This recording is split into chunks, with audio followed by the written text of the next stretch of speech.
საღამომშვიდობის მეგობრებო, ქრისტე აღსდგა. Რავას დაესწარით, პირველ რიგში გილოცავთ ბრწყინვალეს შვიდეულს. ძალიან დიდი იმედი არის ის, რომ ჩვენ კიდევ ერთად ვართ. რუსთაველი კვლავ გადაკეტილია, საპროტესტო აუდიტორია კვლავ ფორმაშია. დღეს ჩვენ ვისაუბრებთ დამარცხებაზე, ისევ ფეხზე ადგომაზე, მერე ისევ დამარცხებაზე, რომელიც ჩვენ ცხოვრებაში თამდევია. ყოველთვის ასე იყო და ასე იქნება, სანამ ჩვენ გამარჯვებამდე არ მივალთ, იმ კონდიციამდე არ მივალთ, სადამდეც ჩვენი ქვეყნისა და ჩვენი მომავალი თაობებისთვის არის საჭირო. ჩვენ ვართ საპროტესტო აუდიტორია, ჩვენი ამოცანაა გავაზიაროთ ცოდნა. ჩვენი ამოცანაა შევაიარაღოთ ადამიანები, რომლებიც გამოდიან ყოველდღე და აპროტესტებენ რეჟიმს, რომელიც სამწუხაროდ დაგვიდგა, მაგრამ არ ვჩერდებით, ჩვენ არ ვჩერდებით და ეს არის ყველაზე დიდი იმედის მომცემი. გამოყვებით ჩვენ ვართ Facebook-ზეც, YouTube-ზეც, TikTok-ზეც, Instagram-ზეც, ასევე ჩვენ დავრეგისტრირდით Free Donation-ზე, ესეთი საქველმოქმედო ვებგვერდია, სადაც შეგიძლიათ თუ სურვილი გაქვთ, რომ გააძლიეროთ საპროტესტო აუდიტორია, შემოგვიერთდეთ, ჩაგვირიცხოთ რამდენიც გსურთ, იმისათვის, რომ კიდევ ერთხელ გავიმეორებ, ჩვენ ერთად გადავჭრათ ის ამოცანა, რომელიც ჩვენს წინაშე დგას. არა მარტო აქ რუსთაველის გამზირზე, არა მარტო ამ პროტესტით, ზოგადად მთელი ცხოვრების განმავლობაში გავაზიაროთ ცოდნა, რამე თუ ჩვენ სხვა ამაზე უფრო მძლავრი იარაღი არ გაგვაჩნია. დღევანდელი საღამოს ლექტორს ვთხოვ. დიდი მადლობა კიდევ ერთხელ ჩვენ გვერდში დგომისთვის. ჩვენ გვწამს, რომ კიდევ ერთხელ გავიმეორებ, ცოდნა ის იარაღია, რომლითაც ჩვენ შეგვიძლია ნებისმიერი სირთულის დამარცხება. მადლობა ყურადღებისთვის, სასიამოვნო სააუდიტორიო საღამოს გისურვებთ. დიდი მადლობა გიორგი. მადლობა საპროტესტო აუდიტორიას კიდევ ერთხელ ამ სივრცისთვის. ქრისტე აღსდგა, მეგობრებო, მოგესალმებით ყველას. მეც ესე ექსპრომტად მითხრეს, რომ დღეს მარცხზე უნდა გვესაუბრა და ჩემი საყვარელი თემაა. ყველა თემაზე რო ესე ვამბობ ხოლმე ყველა ლექციის წინ. ხო, მარცხი როგორც მოტივატორი გმირის მოგზაურობაში ესე უნდა განვიხილოთ. მოკლედ სხვა პერსპექტივიდან დავინახოთ მარცხი. დავიწყებ იმით, რომ დიზაინ აზროვნების ლექტორი ვარ და დიზაინ აზროვნება ესეთი მეთოდოლოგიაა, რომელიც ადამიანზე ორიენტირებული და პრობლემის გადაჭრაზე ორიენტირებული მეთოდია და მისი მთავარი, ასე ვთქვათ, პრინციპი არის ინგლისურად რო ვთქვათ fail fast and early, ანუ რაც შეიძლება ადრე დამარცხდი, არის ერთ-ერთი ძალიან მნიშვნელოვანი პრინციპი. და რატომ, ხო, რას გვაძლევს მარცხი და რა შემთხვევაში შეიძლება მარცხი მოკეთ გამოვიყენოთ როგორც მოტივატორი და როგორც რაღაც სასარგებლო. მარცხი გვაძლევს ახალ მიმართულებას, რაღაც შეცდომებს, რა გავაკეთეთ არასწორად, ამის გაცნობიერებას და მოკეთ რომ მივყვეთ ეტაპობრივად, როგორ შევხედოთ მარცხს ისეთ ახალი პერსპექტივიდან და როგორ გამოვიყენოთ ჩვენს მოტივატორად, ამაზე ვისაუბროთ დღეს. ლექციის ფორმატი ექნება, მაგრამ უფრო ინტერაქციის, რომ ჩაერთოთ თქვენც და გამიზიაროთ თქვენი ისტორიები, იმიტომ რომ უფრო სესიის ფორმატი მივცეთ, ხო? მოკლედ აი რო დავიწყოთ იმით, რომ სულ როცა ვსაუბრობთ რაღაცა ჩვენს ცხოვრებაზე, ჩვენ ცხოვრებაში ჩვენ თავს მოვიაზრებთ ხოლმე ყველა ჩვენთაგანისთვის ჩვენ თვითონ ვართ ხო გმირი ამ მოგზაურობაში, რასაც ჩვენი ცხოვრება ქვია და რაღაც აი ამ მოგზაურობის გზაზე თუ გვინდა რომ დღეს სადაც ვართ, იქიდან რაღაც უკეთეს ადგილას მოვხვდეთ, ხო? პირობითად აწერტილიდან ბეწერტილში ყველაზე ბანალურად წარმოგვიდგენია რაღაცა სწორხაზოვანი სვლა ამისკენ, თუმცა ნუ მთელი ჩვენი ცხოვრების გამოცდილებამ გვაჩვენა, რომ ეს მრუდი არ არის ესეთი სწორხაზოვანი და არის, მოკლედ ხო არ არის სწორხაზოვანი ხაზი, არამედ არის მრუდი, სადაც არის ბევრი ჩავარდნა, ასვლა და თვითონ გმირის მოგზაურობაც ესეთია. ჩვენ როდესაც ვიწყებთ რაღაც მოგზაურობას, აი ამ მოგზაურობაში ბევრი ჩავარდნა გვაქვს და მათ შორის ერთი მნიშვნელოვანი ჩავარდნა, რომელიც აი გარდაცვალების ტოლფასია ხოლმე, ხო, რაღაცა ძალიან ესეთი მძაფრი, რომელიც არის ჩვენი ახალი დაბადების, ასე ვთქვათ, საწყისი, ხო? ფერიცვალებასავით და იქიდან ამოსვლაში, აი რა გვჭირდება, თვითონ გმირის მოგზაურობა გვეუბნება, რომ იქიდან ამოსასვლელად ჩვენ გვჭირდება გარედან მხარდაჭერა. ანუ ვიღაც ვინც მოვა და ამოგვათრევს იქიდან დაგვეხმარება ამ ამოსვლაში, იმიტომ რომ მარტო იქიდან ამოსვლა არის ხოლმე ძალიან ძნელი. თუმცა ამ ყველაფერს რო გადავლახავთ და იმ საწყის წერტილში მივალთ, საიდანაც დავიწყეთ მოგზაურობა და მოკეთ ეს თვითონ გმირის მოგზაურობის კონცეფცია რაც არის, რომელსაც ყველა პერსონაჟის ფილმში თუ წიგნში ფაბულა მიყვება, იქ მივდივართ აი ამ ელექსირით, რომელზეც საუბრობთ და ეს ელექსირი არის ის გამოცდილება, რაც ამ გზაზე მივიღეთ და ყველაზე მეტ გამოცდილებას, აი fail fast, ანუ დავარცხდი სწრაფად რატომ არის მნიშვნელოვანი. ყველაზე დიდ გამოცდილებას და ცოდნას გვიტოვებს ხოლმე მარცხი. ანუ არაფერი ისე არ გვამახსოვრდება ცხოვრებაში, ვიდრე შეცდომები. და რაღაც თუ მოვახერხეთ ჩვენ რომ ამ შეცდომებს შევხედეთ იმ პერსპექტივიდან, რომ რა შეიძლება გავაკეთო განსხვავებულად, აი ამ გამოცდილების საფუძველზე აბსოლუტურად სხვა ელექსირით ვაგრძელებთ ცხოვრებას. და აი ამ პერსპექტივიდან მინდა რომ დღეს დავინახოთ ჩვენი საკუთარი ცხოვრებისეული გამოცდილებები, კიდაც ეს მოგზაურობა, რომელსაც ერთად გავდივართ, მე რამდენი დღეა მაიკო? 157? კი ბატონო, ხო, ნუ ყოველ შემთხვევაში როგორ? ან მე-6 არ მეშვიდე, სათვალავით რო აგვერია, მოკლედ 150 მე რაღაცა დღეა. 150-მდე, ხო? ანუ ძალიან დიდი პერიოდია იმისთვის, რომ მდგრად შედეგზე გავიდეთ. აი ეს მზაობა, სანამ შეცდომამდე მივალთ, ერთი ესეთი პრინციპი არსებობს, მზადიყავი გადაიხადო საფასური. რაც ნიშნავს იმას, რომ სანამ რაღაცამდე მიხვალ, ზუსტად უნდა იცოდე, რომ ამისთვის გარკვეული რესურსი დაგჭირდება. ეს რესურსი არ არის მხოლოდ დაუშვათ ფინანსები და დრო, ეს არის ზუსტად ჩვენი ფსიქოლოგიური შინაგანი რესურსი, რომელიც უნდა წინასწარ მოვემზადოთ, იმიტომ რომ აი ყველაზე ხშირად რაც ხდება ხოლმე, რომ ზუსტად დანიშნულების წერტილამდე სანამ მიხვალ, აი ერთი ნაბიჯი როა დარჩენილი, მაშინ გაქვს დანებების ყველაზე დიდი, ასე ვთქვათ, მცდელობა. აი ძალიან დიდი სურვილი გაქვს, რომ ამ დროს დაყარო ყველაფერი და წამოხვიდე, იმიტომ რომ ხვდები, რომ შინაგანი რესურსი აღარ გაქვს და აი ამ სხვათა შორის ფოტოც არის თუ გინახავთ, განს რო ეძებს ადამიანი და რო თხრის და სანამ განძა აი მე ფოტოა რომ ეს ტიპი გამობრუნდა და მოდის და ჩვენ რო ვხედავთ რომ ერთი დარტყმა გააკლდა სინამდვილეში განძის მოძებრამდე. გახსენდებათ ეს ფოტო ვინმე ეს რაღაც ესეთი ხო, ზუსტად ესეთი მეტაფორა არის ჩვენ ცხოვრებაში ძალიან ხშირად, რომ ზუსტად ერთი ნაბიჯი რო გაქვს დარჩენილი იქამდე რომ მიხვიდე დანიშნულების ადგილამდე, მაშინ გაქვს ყველაზე დიდი შინაგანი წინააღმდეგობა და რაღაცა ყველაფერი გეუბნება რომ მეტი რესურსი აღარ გაქვს და აი ჩვენ მაგალითად ვარჯიშს რო შევადაროთ, სადაც დავუშვათ კუნძს ვავარჯიშებ და მოდის ტკივილი და იმის მერე რასაც ვაკეთებ ის ზრდის კუნძს. ანუ ზრდა ნებისმიერ შემთხვევაში გადის ტკივილზე. ანუ სადღაც რაღაცა უკვე ძალიან გაუსაძლისი როცა ხდება, იმის შემდგომ რასაც აკეთებ, იქიდან მოდის მოკლედ ზრდა და ჩვენ არ ვიცი, მეგონა წინა შეხვედრებსაც ვისაუბრეთ კომფორტის ზონიდან გამოსვლაზე, ხო? ვისაუბრეთ რა ზონები უნდა გავიაროთ ამას, ამ როგორ ვხვდებით შიშის ზონა, როგორ გადავლახოთ, მერე სწავლის ზონა რომ მოდის და მერე რო ხდება ზრდა. ანუ შესაბამისად აი ამ ზონების გადალახვა ძალიან მტკივნეულია. პირველი როცა რაღაცას განსხვავებულს ვაკეთებ, აუცილებლად მოდის შიში და შიშის განცდა საერთოდ არ არის სასიამოვნო და შიშის დაძლევა მხოლოდ ქმედებით შეიძლება, ანუ შიშის მიუხედავად რომ მაინც მოქმედებ და მაშინაც თქვით რომ გამბედავი ადამიანები ისინი კი არ არიან, ვინც შიშს არ განიცდის. შიშს აბსოლუტურად ყველა განიცდის, ბუნებრივი ემოცია ყველა ადამიანისთვის და პირიქით ძალიან ესეთი საჭირო, ხო, გადარჩენისთვის, მაგრამ გამბედავი ადამიანები შიშის მიუხედავად მაინც მოქმედებენ. და მე რაც ხდება უკვე ზრდის ზონაში, რომ მე უკუკავშირებს ვიღებ, აი აქ შემოდის მარცხი.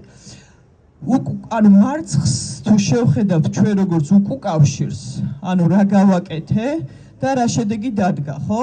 რაღაცები ვაკეთე, მაგრამ არ დადგა ზუსტად ის შედეგი, რაც მე მინდოდა და ეს შეიძლება ჩავთვალო მარცხად.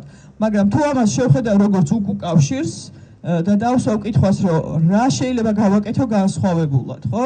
ანუ იგივენაირად აღარ გავაგრძელო რაღაცეების კეთება და ხშირად სხვათა შორის არის ესე, რომ ჩვენ რაღაცას ვაკეთებთ, მივდივართ რაღაც არასწორ შედეგამდე და ვაგრძელებთ მე იგივეს კეთებას და ისევ იგივე შედეგამდე მივდივართ და ესეთ მოჯადებულ წრეებზე ხშირად გვივლია ალბათ ცხოვრებაში. იგივე შეიძლება რაღაცა ისტორიულად ქვეყანასაც უვლია ამ მოჯადებულ წრეზე და აი ამ მოჯადოებული წრიდან გამოსვლის ერთადერთი საშუალება არის ქმედების დაწყება მარცხის შემდეგ განსხვავებული ცნობიერებით და განსხვავებულ ცნობიერებას ქმნის ანალიზი. ანუ ჩვენ თუ მარცხს გამოვიყენებთ როგორც ცოდნას ანალიზისთვის, მაშინ ის გახდება ჩვენი ახალი ცნობიერების ასე ვთქვათ შემქმნელი, ხო? მე დავიწყებ ქმედებას ახალი ცნობიერებიდან. და წინა შეხვედრებზეც ხშირად ვახსენე ეს, რომ ჩვენ შეუძლებელია მოვაგვაროთ პრობლემა ცნობიერების იმ დონეზე, რომელზეც ის წარმოიშვა. ანუ მარცხამდე, ანუ იმ შედეგამდე, რომელიც არ არის ჩემთვის დამაკმაყოფილებელი, მიმიყვანა ზუსტად ცნობიერების იმ მდგომარეობამ, რომელზეც ვიყავი. ანუ ხშირად ვამბობ ასევე ამას, რომ ჩვენი ცნობიერება ქმნის ჩვენს ყოფიერებას. ანუ მე გონებაში რაც მაქვს, იმის ასე ვთქვათ, იმ პროგრამების და ჩემი შინაგანი რესურსების რეალიზებას ვახდენ. ეს ხდება ინდივიდუალურ დონეზე, ეს ხდება კოლექტიურ დონეზე. ჩემი ინდივიდუალური შედეგები არის ჩემი ცნობიერების დონის შესაბამისი და კოლექტიური ყოფიერება, ასე ვთქვათ, არის კოლექტიური ცნობიერების შესაბამისი, ხო? თუ ჩვენ ბევრს ვიმუშავებთ იმის ანალიზზე, ინდივიდუალურ თუ კოლექტიურ დონეზე რა შეცდომები დაუშვით და რა უნდა გავაკეთოთ განსხვავებულად, ეს უკვე ნიშნავს ცნობიერების გაფართოებას, ეს უკვე ნიშნავს ცნობიერების დონის ამაღლებას და შესაბამისად აი ამ განსხვავებული, ოდნავ ამაღლებული მოკეთ ცნობიერებით მაქვს ძალიან უკეთესი, ბევრად მეტი შესაძლებლობა, რომ უკეთესი შედეგები მქონდეს. თუ აქვს ვინმეს, ასე ვთქვათ, გამოცდილება მარცხის, რომელმაც გაზარდა და თუ აქვს ვინმეს სურვილი, რომ ეს გააზიაროს. ან თუ გქონიათ ესეთი შემთხვევა, რომ რაღაცა მარცხისთვის სხვა პერსპექტივიდან შეგიხედავთ წლების მერე და დაგინახავთ, რომ ეს იყო ყველაზე მნიშვნელოვანი გამოცდილება თქვენს ცხოვრებაში და ხო არ გინდათ, რომ ამაზე ვინმე მისაუბროს. აი იქიდან გვეხმიანებიან. ხო, მოკლედ, აქ არის ძალიან მნიშვნელოვანი, რომ მარცხის მერე ძალიან გვიჭირს ხელახლა რაღაცის დაწყება, ხო? იმიტომ რომ მთელი რესურსი ჩავდეთ რაღაცის მისაღებად და ვერ მივედით სასურველ შედეგამდე. და აი აქ ამ მდგომარეობაში რა გვეხმარება? ძალიან ხშირად ჩვენ კოუჩინგში ესეთ რაღაცას ვაკეთებთ. შინაგანი კრიტიკოსის, ასე ვთქვათ, შინაგან კოუჩად ტრანსფორმაციას ვეძახით ამას. და რას ნიშნავს ეს? ჩვენ არ ვიცი ხა აქ ბევრი ახალგაზრდაც არის და დღეს არ ვიცი როგორ ხდება კარგად სკოლებში, მაგრამ მე ისეთ პერიოდში გავიზარდე, როდესაც წითელი პასტით შეცდომებს გვისწორებდნენ. შესაბამისად ძალიან დიდი აქცენტი კეთდებოდა ჩვენ შეცდომებზე. ამიტომაც აი მარცხის მიმართ ჩვენი დამოკიდებულება და საკუთარი ცხოვრებაში შეცდომების მიმართ ჩვენი დამოკიდებულება ძალიან მძაფრია. თუ გავაცნობიერებ და გადავხედავ ცხოვრებას, აღმოჩნდება, რომ შეიძლება წარმატება უფრო მეტი მქონდა ვიდრე მარცხი, მაგრამ ის უფრო მახსოვს, რაც შემეშალა, ვიდრე ის, რაც გამომივიდა. იმიტომ რომ ასე ვთქვათ, აი ამ წითელი კალმის პრინციპით გავიზარდეთ და შეცდომებზე ყოველთვის გვიმახვილებდნენ ყურადღებას. შესაბამისად, ჩვენი ტვინი ესე არის მოწყობილი, რომ თუ მე შეცდომაზე მიმახვილებენ ყურადღებას, ის სუპოულობს ჩემს ქცევაში, სხვების ქცევაში შეცდომებს. და ანუ იგნორირებას უკეთებს წარმატების ისტორიებს რა. ამიტომ აი ეს შინაგანი კრიტიკოსი ჩემში უმეუბნება რა არ გამომივიდა კარგად, რა შემეშალა და ეს როცა ჩვენ აი წინა შეხვედრებზე ვთქვით, როცა ჩემ თავთან ესეთი დიალოგი მაქვს, რომ რაღაცა არ გამომივიდა, რაღაცა შემეშალა, რესურსი აღარ მაქვს, რომ რაღაცა ვაკეთო, ხო? ამიტომ როცა ჩვენ ვსაუბრობთ სხვათა შორის შინაგანი კრიტიკოსის, შინაგან კოუჩად გადაქცევაზე, იმას არ ვსაუბრობთ, რომ რაღაცა ჯანსაღი ანალიზის უნარი უნდა დავკარგოთ და ჩვენ თავს რაღაცა არარეალური შეფასებები მივცეთ, ხო? უბრალოდ მხარდამჭერის პოზიციიდან უნდა შევხედოთ საკუთარ თავს და მწვანე კალმის პრინციპით მიუდგეთ. მწვანე კალმის პრინციპით მიდგომა ნიშნავს იმას, რომ კარგად გავიხსენოთ რა გამოგვივიდა, იმის მიღმა რაც არ გამოგვივიდა, ხო? და ნელ-ნელა მოკეთ თუ დავიწყებთ, მაგალითად ესეთ სავარჯიშოს შემოგთავაზებთ დაბადებიდან დღემდე, ან თავი რაც გახსოვთ დღემდე, პირობითად ცხოვრება რომ დაყოთ 3 პერიოდად და თითოეულ პერიოდში გაიხსენოთ სამი წარმატების ისტორია. რა ვიცი, მაგასაც სკოლის წლებში. ხო, რაღაც წარმატების ისტორია. ოღონდ იმ ასაკისთვის შესაბამისი წარმატების ისტორია. რატომღაც წარმატებას როცა ვახსენებთ, ხომ რაღაცა გრანდიოზული გგონია და რა ვიცი, 5 წლის ამ ბაღში ზეიმზე ლექსი რო ვთქვი, დაუშვათ 5 წლის ბავშვისთვის შეიძლება ესეც წარმატება იყო, ხო? აბა რა უნდა ეკრა ხო 5 წლის ბავშვს სხვა. ხვდებით, ანუ აი იმ ასაკისთვის შესაბამისი რაღაცა რაც გამომივიდა. და ეს სავარჯიშო რასაკეთებს იცით ჩვენს ტვინში ჩემი ტვინი ნელ-ნელა იწყებს იმის შემჩნევას რომ რაღაცები გამომსვლია კიდევაც რა ცხოვრებაში მარტო მარცხი არ იყო ჩემი ცხოვრება და მე აი ამის მერე საერთოდ ესეთი მას თავაზობთ ხომ რომ მოდი 100 წარმატების ისტორია გაიხსენე შენ ცხოვრებაში და რაც არ უნდა შედეგი ქონდეს ადამიანის ცხოვრებაში აუცილებლად მინიმუმ 100 ამბავს თავის წარმატებისას გაიხსენებს რა თქმა უნდა თავისი ასაკის თავის ცნობიერების შესაბამის და აი ამ პროცესში რაც ხდება ნელ-ნელა აი და ეს სავარჯიშო განსაკუთრებით მნიშვნელოვანია ცხოვრების იმ ეტაპზე როცა მარცხი განვიცადე რა იმიტომ რომ ჩემი ტვინი ისედაც წითელი კალვის პრინციპით გავიზარდეთ და მიჩვეულია ამ მარცხზე ფოკუსირებას და უჭირს საკუთარი თავის მიღება მარცხის ისტორიით საერთოდ აღარ აქვს რესურსი იმისთვის რომ რაღაც ახლებურად დაიწყოს და ეს მარცხი სხვანაირად დაინახოს და ეს სავარჯიშო ამას აკეთებს რომ მწვანე კალმის პრინციპზე გადაყავს ჩემი ტვინი ანუ ნელ-ნელა ჩემი ტვინი იწყებს იმის შემჩნევას რომ იმის მიღმა რაც არ გამომივიდა ბევრი რაღაცები გამომსვლია და თუ ბევრი რაღაცები გამომსვლია ანუ ეს ტვინს იმის რწმენას აძლევს და რესურსიც მეძლევა რომ კიდე შეიძლება რომ რაღაცები გამომივიდეს ხო იმიტომ რომ აი მარცხის მერე ხშირად რა ფიქრი მოდის რომ მაინც აზრი არ აქვს რა მაინც არაფერი აღარ გამომივა თუ აი ხო ვამბობდი რა მაინც არაფერი არ გამოვა და ესეთი ბევრი ფიქრი იმიტომ რომ ანუ იმ დავუშვათ გარემო რაღაცა აღზრდა კულტურა თუ რაღაცა სულ რაღაც გვადანაშაულებს იმაში თუ რაღაც არ გამოგვიდა და ჩვენ თვითონ საკუთარი თავის მიღება გვიჭირს აი აქ აუცილებლად უნდა შევეხოთ ჯანსაღ თვითშეფასებას რა და სულ ხშირად ვამბობ ყველა შეხვედრაზე არ ვიცი თქვენთან თქვი თუ არა, მაგრამ ყოველთვის ვიმეორებ, რომ ინდივიდუალური და საზოგადოების განვითარების საწყისი წერტილი არის ჯანსაღი თვითშეფასება და რა არის ხა ეს ჯანსაღი თვითშეფასება, ხო? ჯანსაღი თვითშეფასების მთავარი ინდიკატორი არის ერთი რაღაც. როცა არ გონია თავი არც ვინმეზე მეტი და არც ვინმეზე ნაკლები. ანუ როცა აი ამ შენს ღირებულებას არ განსაზღვრავს რამე სტატუსი, რაიმე შედეგი, რაიმე არ ვიცი ფინანსური მაჩვენებელი თუ წარმატების ისტორიები და ასე შემდეგ. ანუ ადამიანი როგორც ღირებულება აი ეს განცდა შინაგანად გაქვს. ჩვენ ასევე სიყვარულიც და მიღებაც რაღაცა განპირობებული ვიცით. ესე კულტურალურად ადამიანები ესე მივეჩვიეთ რომ აი თუ კარგად მოიქცევი ხო მაშინ რაღაც ანუ ყოველთვის რაღაცა პირობას უყენებთ საკუთარ თავს. სხვათა შორის ერთ-ერთ შეხვედრაზე ადამიანებს ვკითხე რომ აი საკუთარი თავის მიღება თქო რა, აი როგდის გამოგივა თქო რა, უპირობო მიღება ვკითხე რა და მითხრა რომ აი ინგლისურს რო ვისწავლიო, მე გამომივა ჩემი თავის მიღება. ანუ ვერაფრით ვერ წარმოიდგინა რომ თუ რაღაც პირობას არ მივაბი, როგორ შეიძლება რომ მე ჩემი თავი მივიღო. და შესაბამისად თუ მე ჯანსაღი თვითშეფასება არ მაქვს, მარცხის მერე აბსოლუტურად წარმოუდგენელია რომ მე რაღაცა გამომივიდეს, იმიტომ რომ ჩემი საკუთარი თავის მიღება პირობებზე მაქვს მიბმული და მათ შორის ერთი მთავარი პირობა არის რომ კარგი უნდა ვიყო თუ წარმატებული უნდა ვიყო თუ რაღაც ასე შემდეგ. აი ჩვენ უნდა გამოგვივიდეს ჩვენი თავის ესე უპირობოდ მიღება. აი ძალიან ხშირად ეს კარგი გოგოს და კარგი ბიჭის კომპლექსი ფსიქოლოგიაში რაც ძალიან ცნობილია, ყველა ჩვენთაგანს გვახასიათებს, ხო, რაღაცნაირად გვინდა რომ კარგები ვიყოთ და რაღაც ჩვენი საკუთარი თავის მიღებაც გვიჭირს თუ კარგები არ ვართ. ეხლა მოდი ჯანსაღ თვითშეფასებაზე გეტყვით ორ სიტყვას, რომ კარგად წარმოვიდგინოთ, რას ნიშნავს ჯანსაღი თვითშეფასება. ორი მნიშვნელოვანი კომპონენტია რა, ერთი ეს არის ღირებულების ნაწილი, სადაც მე მუშაობ იმაზე, რომ ჩემი თავის უპირობოდ რაღაცნაირად პირობებისგან გავთავისუფლდე და მე ადამიანი რო დავიბადე, უკვე ღირებული ვარ, ხო და ესე ვარ მე და ესე არის ყველა ადამიანი. რაღაც პირობების გამო არ არიან ადამიანები ღირებულები, ადამიანი თვითონ ღირებულებაა, ხო? მაგრამ მეორეს მხრივ ჯანსაღ თვითშეფასებაში არის მეორე კომპონენტი, ეს არის კომპეტენცია. ჯანსაღი თვითშეფასებისთვის მუდმივად მჭირდება საკუთარი კომპეტენციების გაუმჯობესებაც, ხო? ოღონდ ეს კომპეტენცია არ არის მიბმული სხვა ადამიანებზე. ანუ ვინმეზე უკეთესად რაღაც კი არ უნდა გამომივიდეს, ჩემ თავზე უკეთესად უნდა გამომივიდეს რაღაცები. ანუ ძალისხმევა უნდა დავხარჯო არა იმაზე, რომ ჩემ თავს უნდკიცო, რომ მე ვარ ღირებული, იმიტომ რომ ეს გამომდის. არა, მე ისედაც ღირებული ვარ და უნდა ვიმუშაო ამაზე, რომ მუდმივად ღირებულად ვგრძნობდე თავს.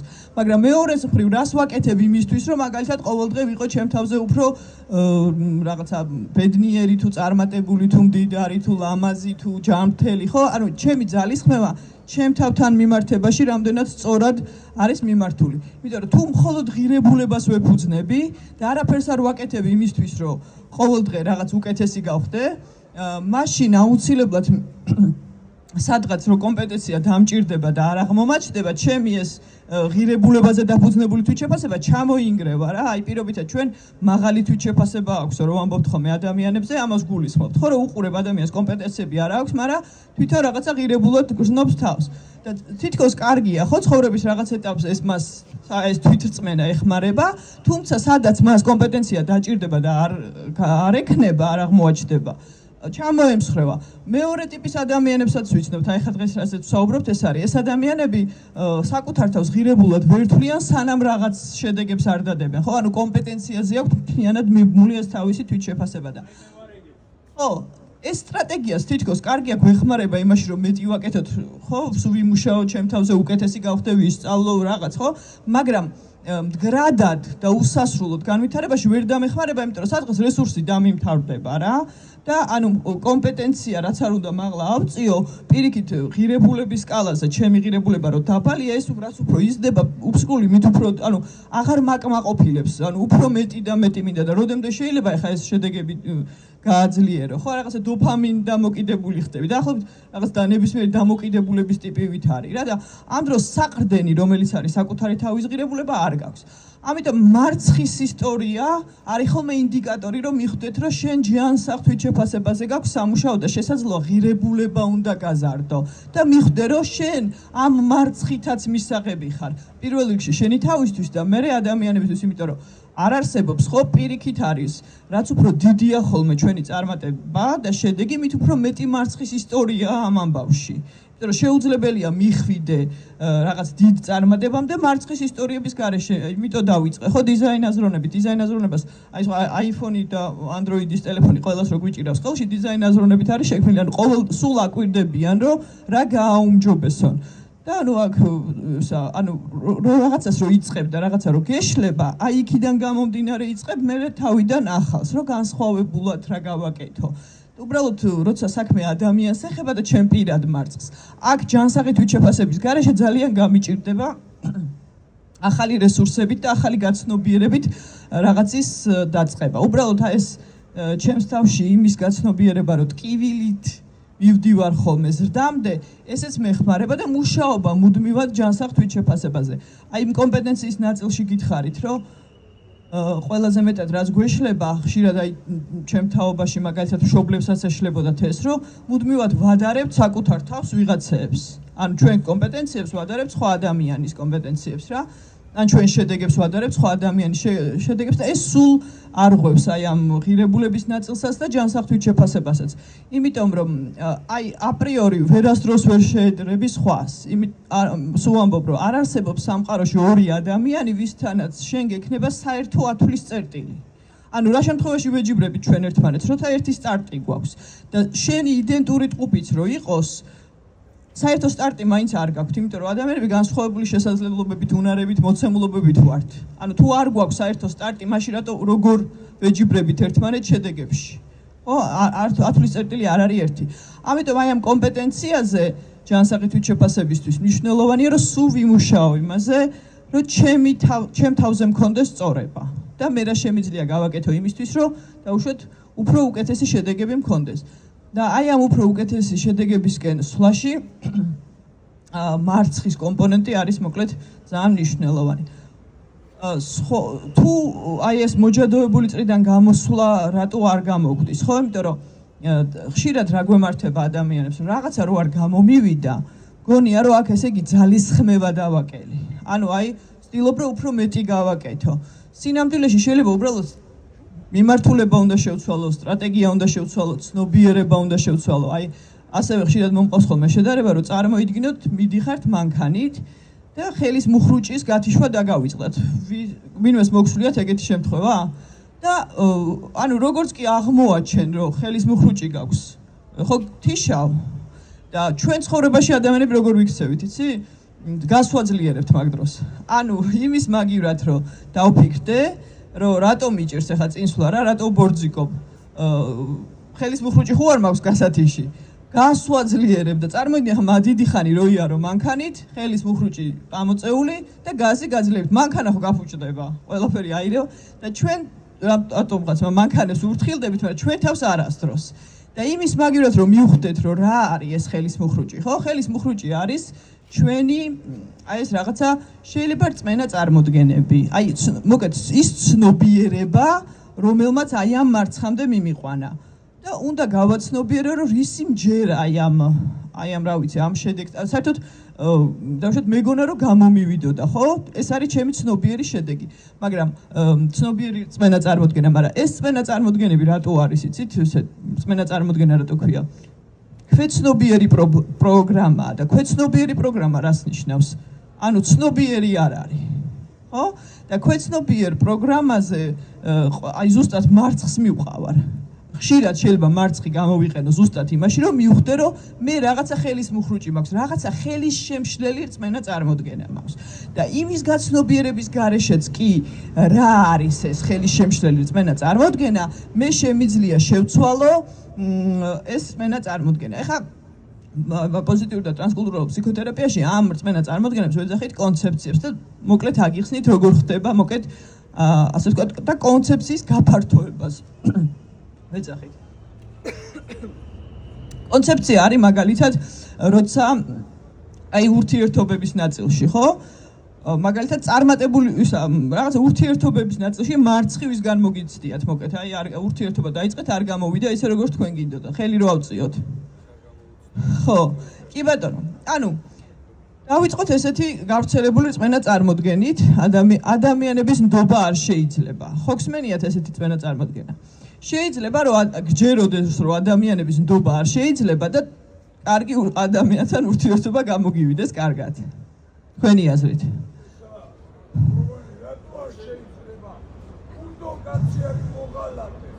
ო ანუ არსებობენ ესეთი ადამიანები ვისი ნდობაც არ შეიძლება გეთანხმებით კი ბატონო მაგრამ თუ მე მოკლედ მჯერა რომ ადამიანების ნდობა არ შეიძლება ანუ განზოგადოებული მაქვს ნახეთ ის რომ შეიძლება მქონდა ურთიერთობა ადამიანთან ხო თუნდაც ყველა კაცი ერთნაირია ანუ მე ის რომ მე მქონდა ადამიანთან ურთიერთობა ვისი ნდობაც არ შეიძლება ანუ ეს ფაქტად არსებობს კი არ გამორიცხავს ამას უბრალოდ ამის განზოგადება რომ არავის ნდობა არ შეიძლება მე უკვე მე მიშლის ხელს სხვა ურთიერთობების აწყობაში ხო ამიტომ აი კონცეფციის გაფართოება როგორ მუშაობს ამას აგიხსნით ვიწყებ იმის გაცნობიერებას რომ ეხლა მე თუ ვარ მაგალითად 40 წლის ვარ 51-ის და 40 წელი მჯეროდა რომ ადამიანების ან 10 წელი მჯეროდა რა ვიცი 20 წელი მჯეროდა რომ ადამიანების ნდობა არ შეიძლება ან თქვენ ეხლა და ეხლა უცებრად წახვიდეთ რომ იცი რა ეს წმენა წარმოდგენა მე არ მაწყობს ეს კონცეფცია და ხვალ ნინო მითხრა რომ არ არის კარგიო და ხვალიდან დავიჯერებ რომ შეიძლება ადამიანების ნდობა მოკეთ ტვინი ესე არ მუშაობს 20 წელი რისიც გჯეროდა და 30 წელი რისიც გჯეროდა იმას არ უარყოფს და უცებ რაღაცა არ ჩაანაცვლებს ამ ანუ უნდა მოხდეს კონცეფციის გაფართოება და კონცეფციის გაფართოება ხდება ძველი რწმენა წარმოდგენაზე დაშენებით რომლისაც მჯეროდა რამოდენიმე ათეული წელი მაგალითად რომ მჯეროდა რომ ადამიანების ნდობა არ შეიძლება აქ ვაკეთებ ესეთ გაფართოებას რომ კი ბატონო არსებობენ ადამიანები ვისი ნდობაც არ შეიძლება ანუ დადასტურებას უკეთებ იმას რისიც მჯეროდა და ამაზე უნდა დავაშენო ეხლა ახალი რომელიც გააფართოებს მაგრამ ისეთი ადამიანებიც ხო არსებობენ ვისი ნდობაც შეიძლება ხვდებით და ანუ უკვე გაფართოვდა და ჩემს ცხოვრებაში უკვე გამოჩნდებიან ისეთი ადამიანებიც ვისი ნდობაც შეიძლება ანუ მანამდეც არსებობდნენ ესეთი ადამიანები ვისი ნდობაც შეიძლება და უბრალოდ ჩემი პროგრამიდან გამომდინარე მე ხედავდი ფოკუსი მქონდა გასწორებული მხოლოდ ისეთ ადამიანებზე ვისი ნდობაც არ შეიძლება და ეს არის ტვინის ესეთი რაღაცა მითიკი არ არის და რაღაცა ის რაღაც მოსაზრება ანუ ტვინში ესეთი რეტიკულური აქტივაციის ფილტრი არსებობს რა RAM სისტემა ქვია რეტიკულური აქტივაციის ფილტრი რას აკეთებს მე მგონი ადრეც მოგიყევით ხო ამაზე ანუ როცა ჩვენ სირგულით რაღაცა 11 მილიარდი გიგაბაიტის ინფორმაცია ცირკულირებდა ბოლოს დათვალეს და იმის მერე ხო ყოველდღე იზრდება ეს ინფორმაცია და ეხლა ჩემ ცნობიერს რაში ჭირდება ეს 11 გიგაბაიტი ინფორმაცია ხო და ფილტრავს რა და ჩემამდე ჩემ ცნობიერებამდე უშვებს იმას რაც მე მჭირდება მაგრამ როგორ იგებს ტვინი რა მჭირდება ამ ფილტრის მეშვეობით რა და ეს ამ ფილტრში რასაც მე ვნიშნავ და მე მონიშნული მაქვს რომ ადამიანების ნდობა არ შეიძლება შესაბამისად ხვდები ადამიანებს ვისი ნდობაც არ შეიძლება იგივე ეხება მაგალითად საკუთარ თავზე რა მე ხო ბედი არა მაქვს ანუ მე ხო არ მიმართლებს მე ხო ყველაფერი რთულად გამომდის ხო გვიგვავს ხოლმე ჩვენ თავზე რა და ეს რას ნიშნავს ანუ შეიძლება ერთხელ არ გამიმართლა შეიძლება ერთხელ რთულად გამომივიდა რაღაცა მაგრამ მთელ ცხოვრებაზე ხომ უნდა განვაზოგადო ხა ეს ის რომ ჯერა რომ ყველაფერი რთულად გამომდის არაფერი მე არ გამომდის რაში მეხმარება ხო ან მე ყველა მატყუებს რაღაც არასასიამოვნო ანუ ერთხელ მოხდა რაღაც მაგრამ მერე თუ მე ამას მოვნიშნავ მხოლოდ ამას დავინახავ ჩემ ცხოვრებაში როგორ მატყუებენ როგორ არ მიმართლებს როგორ გამომდის რთულად ყველაფერი და ამ დროს შეიძლება ვიღაცა სიმართლეს მეუბნება რაღაცები ადვილად გამომდის მიმართლებს კიდევ მაგრამ ამას ვერ ვხედავ იმიტომ რომ ფილტრი იმაზე მაქვს გასწორებული ჩემი ფოკუსი ჩემი ტვინის ფოკუსი მიდის იქ ამიტომ იქაც ესე ვაკეთებ რა რომ ანუ კი ბატონო ხანდახან რთულად გამომდის რაღაცეები მაგრამ მოდი ვიწყებ გახსენებას რომ რაღაცეები მარტივადაც ხო გამომსვლია და ანუ რა მაგრამ რაღაცები მარტივადაც გამომდის და უკვე გაფართოვდა კონცეფცია და ნელ-ნელა უკვე მე ამ რწმენა წარმოდგენის დადასტურება ქმედებაში როცა ხდება ჩემს ცხოვრებაში ხო კიდევ უფრო დამაჯერებელი ხდება კიდევ და ნელ-ნელა ხდება ამ კონცეფციის გაფართოვება და ანუ ის მუხრუჭები რაც მქონდა და გას რო ვაძლიერებდი მოკლედ ნელ-ნელა ანუ იგივე გაზით ასე ვთქვათ ანუ მსუბუქი ძალისხმევით და არაძლიერი ძალისხმევით მივდივარ ამ მუხრუჭის გარეშე ხო ესეთი ანუ მარცხის ისტორიებში პირველი რაც უნდა პირველი ინდიკატორი არის რომ მოდი ახლა რა ცნობიერება მაქვს ამასთან დაკავშირებით ეს შევისწავლო ანუ რა ხელისშემშლელი რწმენა წარმოდგენები მაქვს და როგორ გადავაქციო ეს ხელისშემშლელი რწმენა წარმოდგენები მოკლედ გამაძლიერებელ რწმენა წარმოდგენებას ანუ ისეთ პროგრამება ტვინში რომელიც დამეხმარება იმაში რომ ჩვეულებრივი ძალისხმევით ან არა მოკლედ ისე რომ ომში ვიყო და რაღაცა დავიხარჯო ძალიან და იმაზე მეტი რესურსი დავხარჯო ვიდრე მაქვს და გამოვიფიტო არამედ მსუბუქად წავიდე წინ ხო ეს არის ძალიან მნიშვნელოვანი პირველი მანამდე რაც გითხარით ეს არის ზუსტად ის რომ შინაგანი კრიტიკოსი გადავაქციო შინაგან მხარდამჭერად ანუ დავიწყო იმის გაცნობიერება რომ ჩემ თავს როგორ ველაპარაკები ხო თუ სულ ჩემი ფოკუსი არის მარცხზე და რა არ გამომივიდა და ასე შემდეგ და წითელი კალმის პრინციპი სულ შეცდომებს უსვავ ხას ძალიან გამიჭირდება წარმატების ცნობიერება მქონდეს და რაღაცები გამომივიდეს ხო ან რომც გამომივა ვერ დავაფასებ ვერ დავინახავ და მოტივაციაც არ მექნება ხო იმიტომ რომ ჩვენ ხო მოტივაციას რაღაცა რო გამოგვივა ის გვაძლევს და ეხლა ვცდილობთ რომ აი რო არ გამოგვივიდა ისიც მოტივაციად ვაქციოთ ხო და მესამე ძალიან მნიშვნელოვანი რასაც ხაზი გაუსვიდა პრინციპში რითიც ალბათ უნდა დავიწყოთ არის ეს ჯანსაღით ვიჩეფასების ნაწილი რომ მე ჩემი ღირებულება არ მივაბა რაღაც ჩემს შედეგებს და ნებისმიერ შემთხვევაში მოგეთ მისაღები ვიყო კიდე რაც მარცხის დროს უნდა გავითვალისწინო არის ჩემი დამოკიდებულება და აღქმა რა ძალიან ხშირად ყოფილა აი არ ვიცი შეიძლება თქვენს გაგახსენდეთ რომ ის რომ თქვენ ასე ვთქვათ მარცხი განიცადეთ იმ მომენტში ხო თქვენი ემოციური ნაწილი უფრო ეს იყო რა ქვია ძლიერი იყო ვიდრე რეალურად ამბავი ანუ თქვენი დამოკიდებულება ამ მარცხის მიმართ უფრო მეტად ამწვავებდა იმ შედეგებს ან თუნდაც გამოსავლის პოვნას იმ შემთხვევაში ვიდრე ობიექტურად ეს შესაძლებელი იყო იმიტომ რომ ობიექტურად ყოველთვის არის შესაძლებელი რომ მოკეთ ჩიხი ხო არ არსებობს ხო რაღაც ყოველა სიტუაციიდან მეტნაკლებად არსებობს გამოსავალი მაგრამ თუ მე ამას შევძენ ასე ვთქვათ ჩემი ემოციური ელფერი იქნება უფრო მძაფრი ვიდრე რეალობა მაშინ უფრო მეტად გამიჭირდება რა ამიტომ აი ეს რასაც ხშირად ვამბობთ რომ ჩემი სუბიექტური დამოკიდებულება არის ის რაც არის აბსოლუტურად ჩემი კონტროლის ზონაში ეს რას ნიშნავს ახლა ეს ნიშნავს იმას რომ მაგალითად რაღაც რო არ გამომივიდა რაღაცა რო დავკარგე რაღაცა რო ვერ მივიღე ამ დროს რომ მოდის ეს სევდის ემოცია კი არ ვგულებელყოფ ამ სევდას და არა ეხა მე სიხარულით უნდა შევხვდე მარცხს ანუ ამას არ გულისხმობთ როცა ვამბობთ რომ მოტივაციად შეიძლება გამოვიყენოთ. არა, ანუ ამ სევდასაც უნდა მიუცე არსებობის უფლება, იმიტომ რომ ხშირად ვამბობ ხოლმე, რომ სევდა არის ის რესურსი, ზუსტად რაც დანაკარგების რაღაცა რო არ გამომივიდა ისე როგორც მე მინდოდა, ამასთან გამკლავებაში მეხმარება. ანუ სიხარულით ახლა მარცხს ვერ გავუმკლავდებით, ხო? უბრალოდ იმისთვის რომ დიდხანს არ გავიჭედოთ, ასე ვთქვათ, ამ მდგომარეობაში, მწუხარებაში არ გადაგვეზარდოს ეს სევდა და მე აპათიაში და უმოქმედობაში საერთოდ აი ამ სუბუქი დარდის და სევდა არის საშუალო ინტენსივობა, ხო? დარდი არის სუბუქი ინტენსივობა და მწუხარება არის ძლიერი ინტენსივობა ამ ემოციის. ანუ სანამ ძლიერი ინტენსივობამდე მივა, იმიტომ რომ ძლიერი ინტენსივობის ემოციების დროს ქცევის მართვა ადამიანებს არ გამოგდის, იმიტომაც არის, ხო? იურისპრუდენციაშიც აფექტს მაგას ეძახიან, ხო?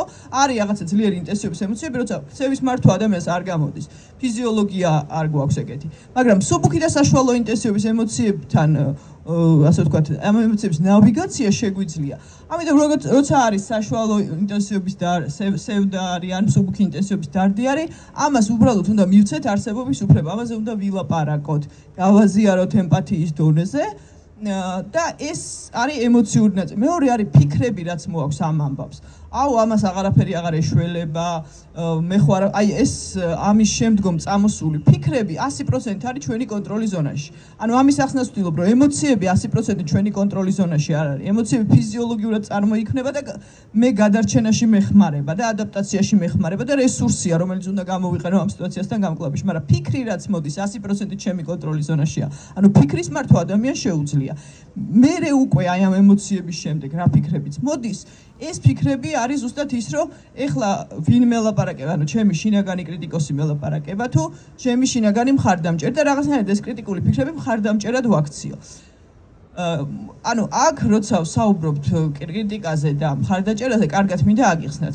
კრიტიკა არ გამორიცხავს ჯანსაღ უკუკავშირს და განმავითარებელ უკუკავშირს. ესეთი უკუკავშირი ჩვენ თავს უნდა მივცეთ. ოღონდ განმავითარებელი უკუკავშირი რა არის? განმავითარებელი უკუკავშირი უკან არის განზრახვა, რომ შენ ამის შემდგომ რაღაც უკეთესად გამოგივიდეს.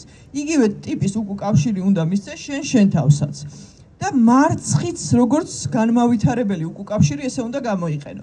ანუ სვავ ესეთ კითხვას. პირველ რიგში ყოველთვის უკუკავშირს რითი ვიწყებთ, ხო? რა გამოგვივიდა კარგად. ნებისმიერი მარცხის ამბავშიც კი იქნებოდა რაღაცა რაც კარგად გამოგვივიდა.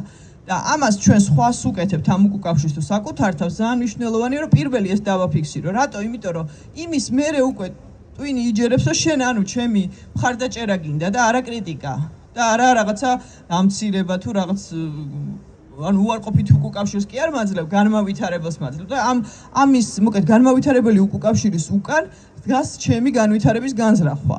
და ეს რო დაიჯეროს ტვინმა უნდა აუცილებლად იმაზე გააკეთო აქცენტი, რაც კარგად გამოგივიდა. და ამის შემდეგ ეუბნები არა იმას, რომ ეს გამოგივიდა სუდად, არამედ რა შეგეძლო გაგეკეთებინა უკეთესად.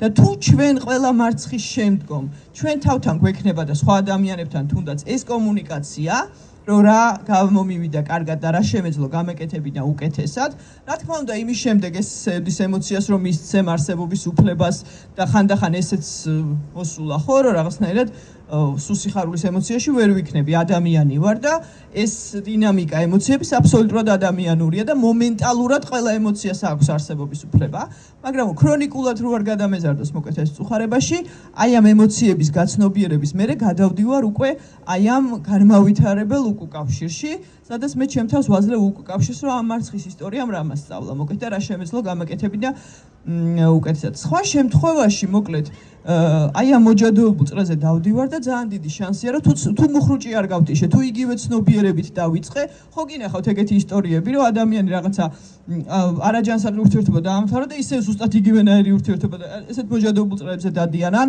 რაღაცა სამსახურში რა кейსიც ქონდა, ანუ ესეთ მოჯადოებულ წრეებზე ყველას გვივლია, ზუსტად იმიტომ რომ თუ არ შევცვალე ცნობიერება, იგივე ცნობიერებით თუ დავიწყე აუცილებლად იგივე შედეგამდე მივალ, იმიტომ რომ ეს ცნობიერება შექმნა ეს შედეგი რა. და ამიტომ ერთი რომ აი ეხა ეტაპობრივად რომ მივყვეთ და რომ შევაჯამოთ მარცხის მერე რა უნდა გავაკეთოთ. მარცხის მერე პირველი არის რომ ემოციებს მივცეთ არსებობის უფლება. ანუ მივცეთ მაგალითად სევდას არსებობას, გავაცნობიეროთ რა ემოცია მოვიდა, ხო? სხვათა შორის აი რაღაცა რომ დამთავრდება, ხო, ჩვენ ცხოვრებაში.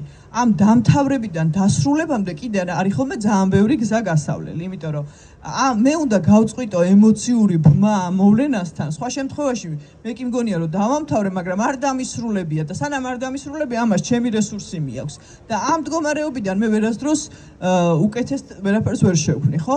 რას ნიშნავს ეს? რომ დავამთავრე რაღაცა, ხო? რა ვიცი, რაღაცა ცხადი არ გამოვიდა, რაღაცა ის შედეგი არ დადგა და ასე შემდეგ. პირველი რა ემოცია მოდის? ბრაზი. გაბრაზებული ვარ რა. მე რაღაცნაირად უარყოფა, აი რაღაცნაირად არ მინდა ამის მიღება, რომ ეს არ გამოვიდა. მე მოდის რაღაცა უკვე წყენა, ტკივილი, იმედგაცრუება, მე შიში რომ აი რომ კიდე სხვა დროსაც არ გამოვიდა, ბევრი რაღაც შიში მოდის, ხო? აი ამ სამ ემოციაში ხშირად იმდენი ხანი ვიჭედებით ადამიანები, ხო? ან ბრაზის ემოციაში, ან უარყოფის ემოციაში, ან ხო, ეს უარყოფა ზიზღიც არის. უარყოფის რაღაცა საშუალო ინტენსივობა არის ზიზღის ემოცია, ხო? ან ტკივილში, ან წყენაში, აი სევდაში, ხო, და რაღაცა წუხილში, ასე ვთქვათ, ან შიშში, რომ აი რაღაცა დამთავრდა და ჩვენ ამ ემოციებში ვართ. შესაბამისად, თუ ამ მდგომარეობაში, აი გაბრაზებული, ახლა რაღაცა შეცდომა დავუშვი, რაღაცა მარცხის ისტორია მაქვს, გაბრაზებული ვარ და ამ დროს დავიწყე ახალი რაღაცის კეთება. თქვენი აზრით, კარგად გამომივა? აი ამ ემოციური რესურსით. ბრაზი კი ძალიან ქმედითია. დაუშვათ ენერგიას გაძლევს რომ იმოქმედო, მაგრამ ბრაზის მდგომარეობაში რამე ესეთი კონსტრუქციული რაღაცის შექმნა შეგიძლია, უფრო დამანგრეველი ძალა აქვს, ხო, უფრო დანგრევა გამოგდის ბრაზით, ვიდრე რაღაცის აშენება. გაბრაზებულსა ვერაფერს ვერ ააშენებ, ხო? შეიძლება ეს რესურსი რაღაცამდე მიყვეს, მაგრამ არ არის მდგრადი რესურსი, მოგეთ ამის თქმა. ამოწურვადია რა ის აი ამ დამთავრებიდან დასრულებამდე ეს ემოციები, მოგეთ არარესურსული ემოციებია, სადაც ხშირად ვიჭედებით და აი ამ რესურსულ ამ მდგომარეობაში თუ დავიწყე რაღაცა ხელახლა, წარმატებამდე მისვლა ძალიან გამიჭირდება. აი აქედან ერთი ნაბიჯი არის, მე აი რაღაცა პასუხისმგებლობამდე, აი როგორ მდგომარეობამდე, იცი რომ რაღაცნაირი სინანული, სადღაც გააცნობიერო შენი წილი პასუხისმგებლობაც ამ პროცესებში. ანუ მიხვდე რომ შენ რა გააკეთე არასწორად, არა შეგეძლო გაგეკეთებინა უკეთესად. აქ თუ ახვედი უკვე აი აქ. ესე იგი ეს რაღაც ემოციებს გაცდი რა. და აქედან უკვე მოდის სურვილების საფეხური, სადაც აი წარმოიდგინეთ, არ ვიცი მე ტვინის შრეებზე გესაუბრეთ თუ არა, აი ტვინის რო შევხედოთ, სულ ხშირად ხვდებით, ვახსენებთ, ხო, რომ არის ესეთი ინსტინქტებზე პასუხისმგებელი ტვინის შრე, ხო, ჩვენ შემდგომ ზურგის ტვინი, ხო, რეპტილიური ტვინი, არის ესეთი ლიმბური სისტემა, ემოციური ტვინი, სადაც აი ეს ემოციებია ჩვენი და ემოციებისგან წამოსული იმპულსები და მე არის ნეოკორტექსი, ანუ ეგრეთ წოდებული ახალი ტვინი, ანუ შემოქმედებითი გონი, ხო? ის ტვინის შრე, რომელიც ადამიანებს ცხოველთა სამყაროსგან განგვასხვავებს. და ეს ინსტინქტებზე და იმპულსებზე და ემოციებზე პასუხისმგებელი ტვინის შრეები გადარჩენის რეჟიმში გვამყოფებენ. და ეს ემოციები ბრაზი, შიში, წყენა, ტკივილი, ანუ სულ გადარჩენის რეჟიმში მაბრუნებს. გადარჩენის რეჟიმში ვერაფერს ვერ ვქმნი, იმიტომ რომ ნეოკორტექსი არ მუშაობს ამ რეჟიმში. აი უკვე სადაც მოდის ეს სინანული, ჩემი წილი პასუხისმგებლობა, იქიდან ზემოთ უკვე სურვილები რა მინდოდა ყოფილიყო სხვანაირად, უკვე ნეოკორტექსა აქტიურებს, ანუ ახალ რეალობას ქმნი ტვინში, ხო? და პირველი იმისთვის რომ რაღაცა შეიქმნას, გონებაში უნდა შეიქმნას. შენ გონებაში თუ არ იცი რა გინდა ამის სანაცვლოდ, როგორ შექმნი, ხო, ცხოვრებაში. იმიტომ რომ გონება არის ის, რაც პროგრამას აძლევს, შენ სხეულს თუ რაღაც ქცევის უკან, შენი ქცევის უკან ადგას და ემოცია არის რესურსი მე ამ ქმედების, ხო?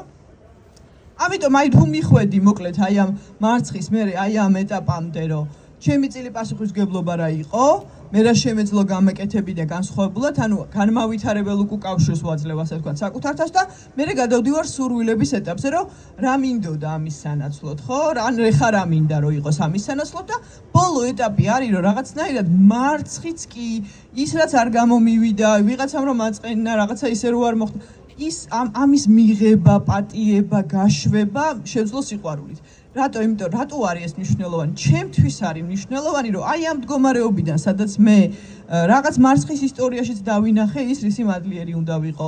მარცხის სიტუაციაშიც რაღაცნაირად მივიღე ეს მოცემულობა. იმიტომ რომ რაღაცა ჩემი ზრდისთვის მნიშვნელოვანი ჩემი ცხოვრების ეტაპი იყო და ასე შემდეგ. აი ამ ემოციური რესურსიდან უკვე ანუ სურვილების საფეხურიდან მე უკვე შევქმენი ახალი რეალობა გონებაში, ანუ ახალი პროგრამა და ამ მიღების და პატიების და სიყვარულის და მადლიერების მდგომარეობიდან მე უკვე შევქმენი ახალი რესურსი, რომელიც ბევრად უფრო მდგრადია ვიდრე ბრაზი, შიში, წყენა და რაღაცა ზიზღი, ხო? თუმცა კიდე ერთხელ ვიმეორებ, იმათ აქვთ თავისი ადგილი ჩვენ ცხოვრებაში. არ ნიშნავს და არ გაიგოთ ისე, რომ იმათ არ აქვთ არსებობის უფლება. უბრალოდ ის გასავლელია, იქ არ უნდა გავიჭედო. უბრალოდ უნდა მივცე არსებობის უფლება და ნელ-ნელა ზემოთ წამოვიდე, უფრო რესურსულ ემოციებში გადავიდე.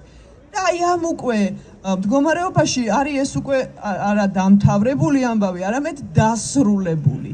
და დასრულებული ამბიდან, სადაც მე უკვე სწორ პროგრამაში, ანუ twin story პროგრამაში და სწორ რესურსში ვარ, შეიძლება რომ მარცხი უკვე შევაფასო სხვა პერსპექტივიდან და აქედან შეიძლება დავიწყო ახალი ამბავი, სადაც ჩემი მარცხი იქნება ჩემი мотиваციის მოკეთ წყარო, რესურსი, ცოდნა და აი ეს არის მოკეთ რაც მინდოდა რომ მე დღეს თქვენთვის მეთქვა აუცილებლად აი მივცეთ მოკეთ ამ ემოციებს არსებობის უფლება, მე აღმოვაჩინოთ ის მუხრუჭები, რაც აი ამ მარცხამდე მიგვიყვანა, აუცილებლად ვიმუშაოთ იმაზე, რომ გქონდეს ეს ჯანსაღი თვითშეფასება, ჩვენი შინაგანი კრიტიკოსი, ასე ვთქვათ, გადავაქციოთ ჩვენს შინაგან მხარდამჭერად, იმიტომ რომ პირველ რიგში ჩვენ უნდა ვიყოთ ჩვენი თავის მხარდამჭერები და აი ეს მარცხის ისტორია გამოვიყენოთ როგორც ცოდნა, რომელიც ცნობიერების გაფართოებაში დაგვეხმარა და სხვათა შორის ყველაზე მტკივნეული ჩვენს ცხოვრებაში არის აი ეს ცნობიერების გაფართოების მომენტი რა, იმიტომ რომ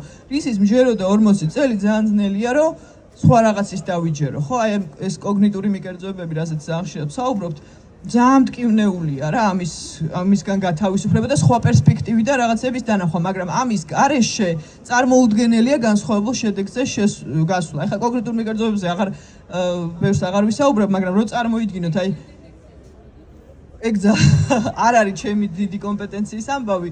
უბრალოდ ორი სიტყვით გეტყვით, აი კომპიუტერში რო წარმოიდგინოთ, ძალიან ხშირად რო შედიხართ რაღაც საიტზე, შორტკატებს ხო გიკეთებთ მერე?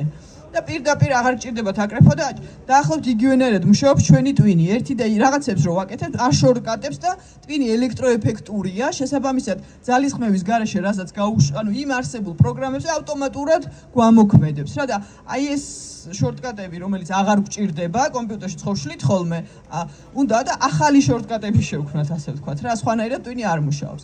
ამიტომ მოკეთ აი ამ რა შორტკატებმაც შეცდომამდე მიგვიყვანა ეს რა ჩვევები იყო, ჩვენი რა პროგრამები იყო, ამის იდენტიფიცირება უნდა მოვახდინოთ, ანალიზი უნდა მოვახდინოთ და დავიწყოთ ამის ცვლილება. პირველ რიგში აი პროგრამით, მერე ემოციური რესურსით და მერე რა თქმა უნდა უკვე ქცევით, ჩვევებით, იმიტომ რომ საბოლოოდ შედეგები არის ყველაზე მნიშვნელოვანი ინდიკატორი, ხო?